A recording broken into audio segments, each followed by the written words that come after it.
श्रीमद्भगवद्गीता अथ द्वादशोऽध्यायः भक्तियोगः।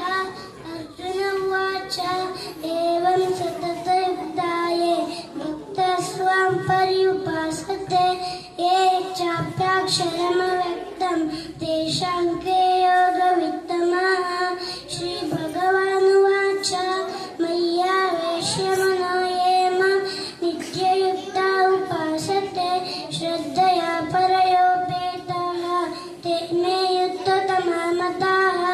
ये त्वक्षरमनिर्देश्यम् अव्यक्तं पर्युपासते सर्वत्र गमचिन्त्यं च कूटस्थमचलं ध्रुवं सन्नियम्येन्द्रियग्रामं सर्वत्र समबुद्धयाः ते प्राप्नुवन्ति मामेव सर्वभूतैते रताः।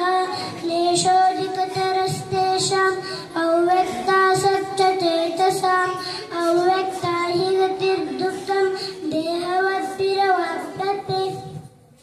ये तु सर्वाणि कर्माणि मयि सन्न्यस्य मत्पराः अनन्येनैव योगेन मां ध्यायन्त उपासते तेषामहं समुद्धर्ता मृत्युसंसारसागरात् भवामि न चिरः पार्थ। मय्यावेशितचेतसां मय्येव मनः दत्स्व मयि बुद्धिं निवेशयिष्यसि मय्येव अत ऊर्ध्वं न संशयः।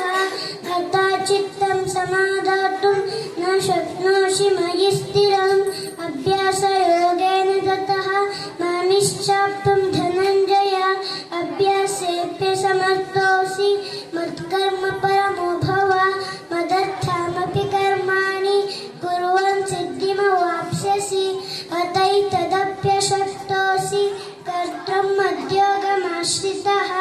सर्वकर्मफलत्यागं ततः कुरु यथात्मवान् श्रेयो हि ज्ञानमभ्यासात् ज्ञानाध्ययनं विशिष्यते। ध्यानात् कर्मफलत्यागः त्यागश्चान्तिरनन्तरम् अद्वेष्टा सर्वभूतानां मैत्रः करुण एव च निर्ममो निरहङ्कारः समदुःखसुखक्षमी सन्तुष्टः सततं योगी यथात्मदृढनिश्चयः। मय्यर्पिता मनो बुद्धिः यो मद्भक्तः स मे प्रियः।